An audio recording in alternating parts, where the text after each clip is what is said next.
is taking a lot of damage. And what is my Grunt doing? Just jockeying for position, because I know now that the Fire Lord's up, this creep is... You cannot trade here. I think my opponent maybe thinks I have the Ring of Protection, but nah, these Feral Spears are doing normal damage. It's the best versus hero armor. Hello everyone, welcome to a Nick Oldhead video, and we're going to be talking about one of my favorite builds. It is the Barracks first Grunt build. So, you know, this whole idea stems from this, right? Stems from, I don't know why, I was just one day watching a game in which I lost, and it was, you know, this night elf opponent who went a demon hunter and just seemed to creep so much faster than me. And like before I could do anything, their demon hunter's level 3, and it's like, it was just like there has to be a better way. So, you know, I was really trying to first of all see what makes that part of the strategy so annoying to face, right? Oh, it's this. It's the build the archer into the uproot and then you're creeping. So what I do is, you see,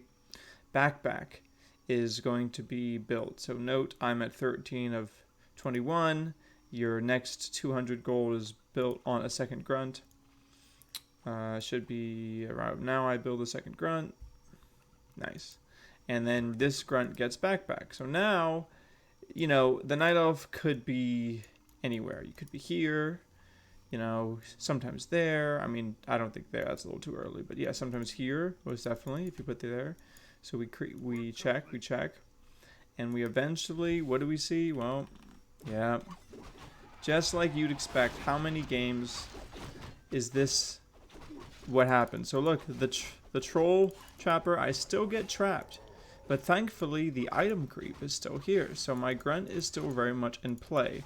When you have a grunt here doing this, even if you don't get to do anything crucial, you just a delay, right? Delay, and now this is taking a lot of damage. And what is my grunt doing? Just jockeying for position, because I know now that the Fire Lord's up, this creep is up for grabs. So I not only get the kill on that grunt, but he's also able to steal the item. So once you steal the item, what? You give it to your Fire Lord, which then soul burns the Demon Hunter. Demon Hunter has minus 26 damage. You're not doing much damage to that grunt, and I have plus 5 damage. So, you know, it's a really ridiculous rush, because at this point, this grunt is now heading back home. Now, my macro here, once this orc burrow finishes, I'll be able to make more grunts. I got lots of gold for that, and I can just safely, yeah, even if the Fire Lord is able to TP, where is he TPing to? It's just a really messed up situation for my opponent. You know, now I'm able to just, okay, what do I hit? And at this point, this guy is getting salves, right? So you get items. So if the rush continues, because GG. So it's just a real fun option, and like, it doesn't always win this early, but it always disrupts. It always does something. Like, you always get at least one archer kill or something. And then you're able to just go through the map and like really aggressively creep. If the game does go longer, you just aggressively creep like all of these little camps, because the Demon Hunter can't challenge you because you just soul burn. Every time the Demon Hunter comes and try to bury, you know, bully you, you have to soul burn quick. And then, you know, you have grunts giving you salves, giving you clarities, because you need to face the mana burn. But, you know, that's a fun one. Fun, quick game. Love that. But let's keep focusing on the quick games, right? Let's focus on them quick, fast games, the aggressive one. So we're up against another Night Elf opponent, but this time we're not going Fire Lord, right? We're going at standard Altar of Storms. Nice. Huh. Noobster asked if I'm a trumper. It's definitely not why we're playing Warcraft 3, but I understand it. When you play W3 champions from the US, you have a little US flag under your profile. So a lot of the time when people internationally come across you, they do sometimes ask pertinent American political questions. Yes. So we now have a Blade Master coming out. And we're going to see how this game, how does this end so quick, right? Like, what does my opponent do? What do I do? We see this Ancient of War creeping. Now, again, it seems like every time you don't go the Firelord Grunt build, you see a great opportunity for the Firelord Grunt build. So that build would have already had a Grunt up in here doing some shenanigans. But yeah, let's go. I'm into my Blade Master, and I'm just going to creep. So we actually use Windwalk to creep a little faster here. Now, some could say I should just go Critical Strike. By the way, I think you just noobstered that. Some should say that I should go Critical Strike here, but this thing is, I'm not actually trying to kill the whole camp. I'm just trying to snipe the item and then sell. So I'm still trying to eventually mess with the Demon Hunter, and I think actually Noobster really noobed it up there, and it doesn't look like you got experience for 2 of those creeps, so very unfortunate there for my friend Noobster. But on my side of the game, we are building up a strong early blade, so that's the whole goal here, right? We go for the claws or some other nice item for the blade, get it, go for the circlet, and then hey, just in time, we get our other opponent's item. So this opponent went for the mercenary camp early, took a bunch of damage from the Demon Hunter, and unfortunately you now have to contend with 2 claws of attack and circlet Blade Master at 3 minutes. And so, you know, I think this is a nice way to play Blade Master Headhunters, because I just want him to get in here. Yeah, look at that. Ooh, the backstab. Just every single one. I like how the Talisman of Evasion working overtime. But yeah, nice invis timing there. And now I can just like, I'm just like in your base. And unfortunately, he's especially depleted this Demon Hunter because he has low mana. It's very hard to get high health when you have low mana. And my Blade Master just doing so much damage. And shoutouts to the Spearman for, oh, look at that. Archer versus Headhunter. The hide, yeah. It's just very, very tough for Noobster to win at this point. Running back. No, it is a betrayal. I would never run. Nice invis there. So, you know, Noobster had a little bit of miss micro. Could have been level 2 already if you didn't oops-a-daisy some of those things. Then maybe you could sell the Talisman, but you don't even have the shop up. So I would say what Noobster needs to do right now is, first of all, use this mercenary camp, right? You cleared it, and you're getting rushed, and you have low health. So get the forest troll. All right, that's one thing. But before you can get that forest troll, the Blade Master is now back with dust and boots. So yeah, you just kind of delayed that. Inevitable. Now it's just so scary. Dust it up. The archers are dying. The Blade Master's dead. GG. Yep, GG. So I feel like Demon Hunter is so scary as Orc that it's just sometimes more comfortable to play these really early aggression games and try to end the game quick, right? But, you know, I always like to end the game quick. And especially when I've been on a lose streak. When I'm on a lose streak, what can I say? I'm only human. I can sometimes feel the desperation of, oh, let's get a win. And what can I say? They say, like jazz, you best enter a flow state when you're not really trying. You're just letting your comfort take over. And I do think that sometimes in my most comfortable playstyle is just super aggressive because it's almost impatient. Like I actually just want to get to the micro. I just want to get to the game as soon as I can. So let's see how that happens here, right?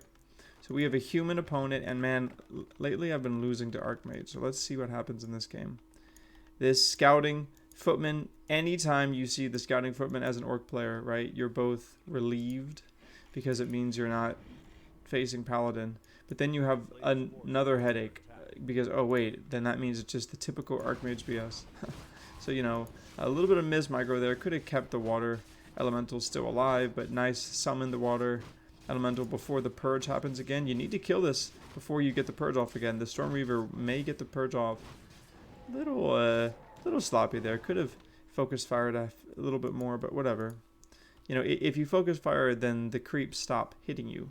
So this water elemental conceivably should have more health than this, but alright, so we're immediately hitting the Archmage. Sans, of course, like I mentioned, this water elemental that's so low health, we just get that nice 42 experience. So note what's happening here. This is an Archmage versus Farseer, you know, brings us back to that poll we asked, right? So we're going the tech, we're getting our Headhunters, because, you know, we thought this could have been Pally Rifle, so we're going Farseer. Headhunters. Notice what we're trying to do here. The arcane says no go, and unfortunately my opponent gets scouted. I think if my opponent just kept running and didn't falter at all, would have been better, but we immediately go for the archmage. So the whole game plan is archmage, and this is just foolhardy by my opponent. You trade here. I think my opponent maybe thinks I have the ring of protection, but nah, these feral spears are doing normal damage. It's the best versus hero armor, and I'm just doing so much damage to you. So all of that by my opponent, super bad. Look at the game state now, right? And my health was like barely lowered, while the archmage was lowered significantly. And now all I got to do is chase this archmage down, keep a sight on it. Interesting predicament. What do? The wolves are gone. So what? We are assuming the archmage is heading back to the base, right? Yeah.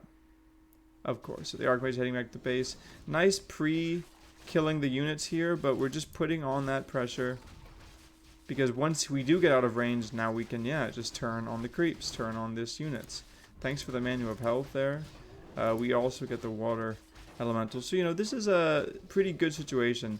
Human opponent needs to be bringing in militia ages ago, right? Like the moment he knew I was going to be here, a militia should have already been coming out here to flush me out and not have this happen. Because now that this happens, you don't have an arcane vault. Too little, too late. Uh-oh. So now that I have, yeah, GG. So, I mean, to say this game, what do you really learn from this game? I guess aggression never hurts. I was in orc versus human. I think that's really the name of the game. I don't think orc can really do anything but go Farseer or some other hero and just really go to the humans. What are you doing? Because you need to stop the paladin if it's paladin rifle, and you need to engage with the archmage. And you know, really the worst thing you can do as the human is say, okay, fine, I'm gonna go toe to toe with the Farseer. Can't do that. Farseer is the best 1v1 hero in the game, early game, I'd say. So, but yeah, let's keep it going. We want fast games, right? Fast games. What are some other ones we have? Oh yeah, just look at this. Fast games, guys. 6 minutes. So I wish all games were fast, because doesn't it, if you know this game, sometimes the most stressful part can just be hitting the Q button, because it's like you have to open yourself up to any number of ridiculous, annoying strategies, any number of really like difficult situations. But you know, that's Warcraft 3. So my opponent here is not really slick with it early in the macro. Let's hope the micro improves. I have a Farseer and my opponent's just slow with it. Too slow. Too slow their permanence. So we can already kind of see why this game probably ends so quickly, right? Just look at the difference between when my hero gets out on the map and my opponent's. And you could see if this was like a strategic delay, you'd be like, okay, fine. Great, but there really is no strategic reason why my hero is out before yours. That's just something you have to improve on, right? My hero is out, heading towards you. I've already used a spell. I'm already benefiting from mana regen, right? Like, there you go, and your hero's just now out. So if your hero was out at the same time, you'd probably already be finished this creep, right? Can you imagine me coming here and you're already finished it? But at this rate, I get to do damage to this burrow.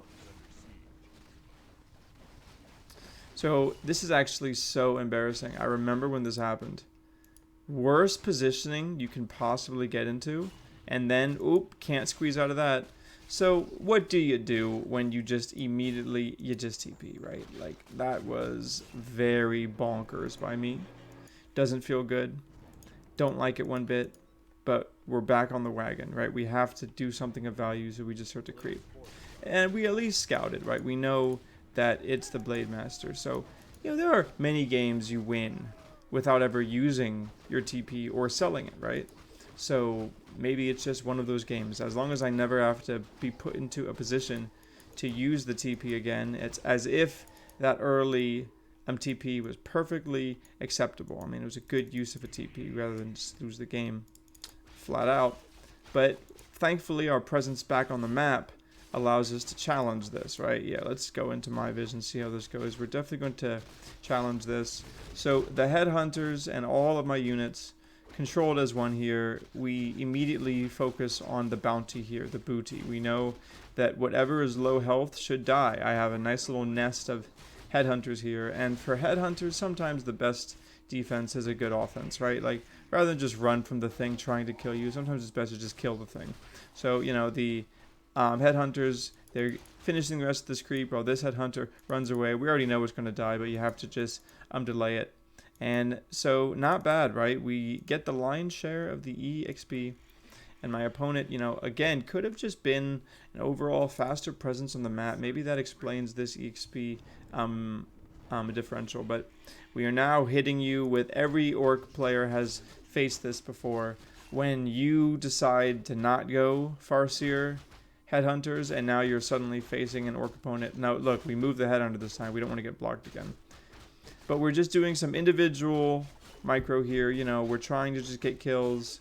My opponent is also doing pretty good on micro. I'm not sure if this Headhunter is going to die, but this one is. And this one's going to die too. Oh, look, we move it out? No, that Headhunter dies too. So the Blade Master is doing blade things, but that's mainly because of the boots of speed. And then, yes, thankfully, I bring peons here just so I could signal to my opponent that the game is over. Even though the game likely was over, because I would at this point just kill your burrows. And then you wouldn't have any food to make units. But, you know, whatever. The towers are just a way to finish the game. We have way too many Headhunters. It was 2 barracks, right? 2 barracks Great Hall versus Stronghold. We've seen it a million times. I'm tired of losing to this strat on the ladder, so sometimes you gotta employ it yourself. Hey, from one rusher to the other permanents, maybe next time we meet, it won't be that way, because honestly, sometimes I don't play that strat. And orc versus orc seems so much harder sometimes when you just don't. But we love the fast games, right? More fast games, and I continue to want to show you fast games. So what are some quick ones? Okay. 1-3, oh, miss micro there. 1-3000. But looks like we have another orc versus orc. Farseer against Farseer. We're going to see how this one differs from the other games. Well, first of all, it looks as if I just keep getting my hero out faster than my W3 Champions opponents. What are you guys doing? What is with these late heroes? It's just not acceptable. I shouldn't already be creeping this, and your hero just got out. So let's look at the creeping route differences. You go for the Blood Wizard. By the way, cool. I didn't know it was called Blood Wizard. Who has bloodlust on his apprentices. Okay, so you get the slippers, but I'm just going for the item. So I actually just kill, not the Blood Wizard, but the Rogue Wizard. I like it because he has medium armor, and you can just really quickly Farseer kill this Rogue Wizard and get both items. So in my head, I don't know if my opponent is like a Blade Master. I don't know what, but I just know I like to get those 2 item camps. So my opponent now going, he sees, oh look, someone's already been here. So my opponent is probably aware, and now we see each other. A Farseer versus Farseer match. And every single trade we like, because come on, we got the Gloves of Haste and rings. So we remember this, and we literally thinking to myself, yes, I don't mind to trade at all. Because I saw his items, I saw yours. Now that's not too good, come on. Taking a little too much damage on the wolf there. But this is the way to do it, right? Like, if you know you have the ring and it's a literal mirror match, yeah, like, I'm definitely going to just push and I think he starts to realize that, like, around now, yeah, this is not working out in your favor. And honestly, this is just a game where you should have just clicked the items. Because if you just click the items on my hero, you know. I think I eventually TP. I think I TP. Could have gotten one hit in. Oh, yeah, so I TP, try to get the one hit in and maybe kill the wolves. Unfortunately, that... Now, this is nice. I keep this wolf out, though. I really want to keep this wolf out because I still want to threaten it. Look how funny this is. The feral spirit's just about to expire. And my opponent TPs. So, that's funny, right? it makes me look very pro. We are now regenning, and my opponent, unfortunately, he didn't have the Voodoo Lounge ready. So I often talk about how you can take early control of the game by having a game plan of aggression and then building around it always. So I like always know I'm going to go and eventually attack my opponent's hero. So that makes me kind of always build the Voodoo Lounge and always have that shop support. So when my opponent then like is playing me, you know, maybe my opponent doesn't always buy shop. Well, that kind of leaves you vulnerable, I think, to my playstyle then, right? Because if I'm always going to go shop and you're always going to get like maybe what, a faster tech as a result. Okay, not even a faster tech. So my opponent, I think, is just really not as optimal in the build now, and a lot of time being spent, and this is just good micro here, a lot of time being spent trying to kill these wolves, but you don't realize that I'm about to flank you with my hero here. Zap. All right. Okay, so this seems just like out and out more Farseer Headhunter domination. No need to watch this because, like, come on, the game's already over. This should tell you all you need to know. You have level 3 versus level 2. My opponent is Valiant, but Naga is eventually going to spell defeat. By the way, in doubt, you do just eventually need to kill the Voodoo Lounge. The Voodoo Lounge is the thing that allows you to like get the potions and everything. Okay, your hero's at GG. Yeah, okay, GG. Nice. Alright, and the last one we're going to watch is the longest one. It's the longest one of these matches, clocking in on 10 minutes. But we still are trying to rush the Night Elf, so let's see how this goes. How are we rushing Night Elf players in this game? Oh, well, we already know we're going Firelord, so let's see how this plays out. My opponent is going to creep this. Good luck, you too, yeah. We have that signature Grunt first. I love when my Grunt's the first unit on the map. Right? Like, this Grunt is in a privileged spot right now. Even before the Keeper of the Grove. The Grunt is the native unit of this land. Ready to go. So this is Keeper. Keeper versus Firelord, always tough. But we do get the early Grunt in. Let's see if we get a nice... Go this way. Don't go this way. No, go this way. So it looks like I'm deciding to scout this. It is a little bit of luck. Not there. Okay, so we immediately switch targets. Yeah, we see this, and we see the Keeper. Now, when we see the Keeper, we run away, but then we realize it has trees, so we don't have to worry about entangle. So we are getting into this action, right? We are going to try to kill. Get the last kill? Nope, we don't get the last hit. But it's fine. Just bother, and we do eventually go Firelord. But what do we do this time, right?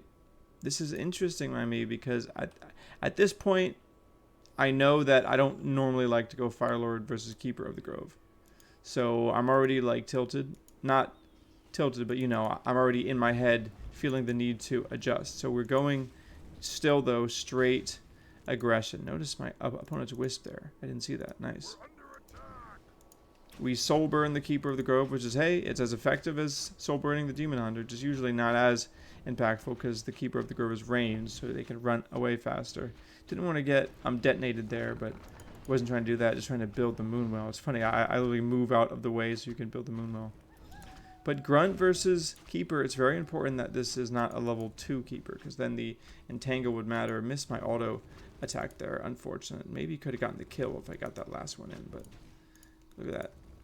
Just barely taking damage. Should get an archer. No, you eventually hide. Nice micro there, but uh-oh.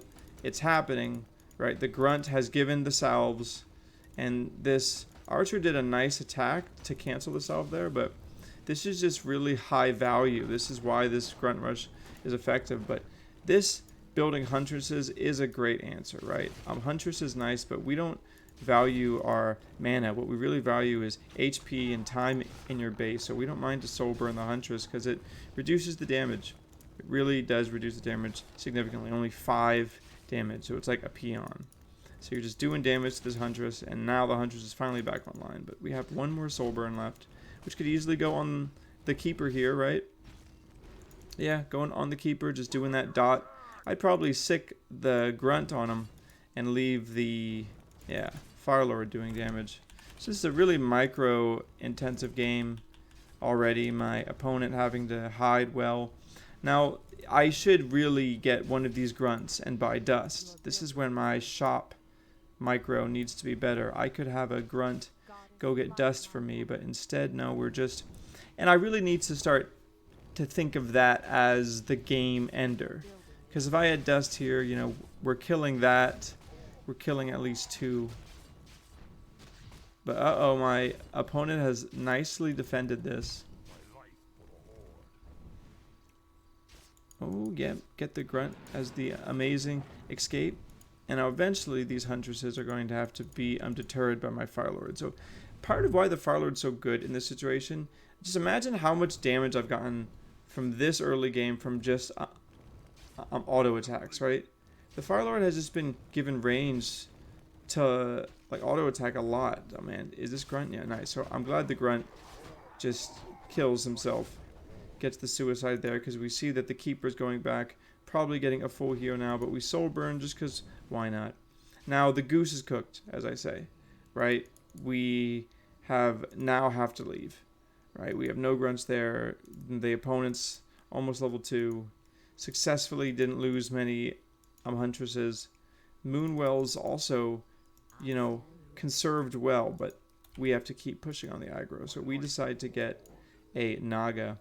We have a fleet of grunts at home, and they're coming with supplies, 2 clarity potions and a healing potion, because we already have salves, right?